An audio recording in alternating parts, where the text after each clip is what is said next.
প্রিয় ভাই ও বোনেরা, এই সূরা নবীজি যখন পেরেশানিত আসিল তখন এই সূরাটা নাজিল হয়েছিল। আর এই সূরাটা যত বেশি বেশি শুনি তখন আমরা পেরেশানির হালতের মধ্যে এই সূরাটা যদি আমরা বেশি বেশি শুনি তবে আমরা পেরেশানি দূর হয়ে যায়। তবে আমরা এই কোরআনের সূরাটা বেশি বেশি শুনতাম যখন পেরেশানি হালতের মধ্যে থাকি, তখন এই সূরাটা বেশি বেশি শুনতাম।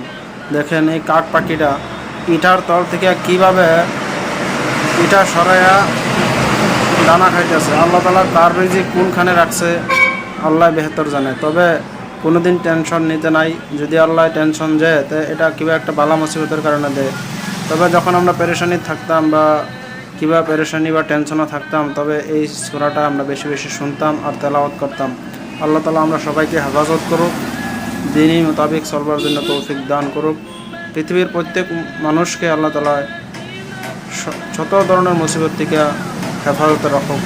সবাই ভালো থাকুক, শান্তি থাকুক, এটা কামনা রইল।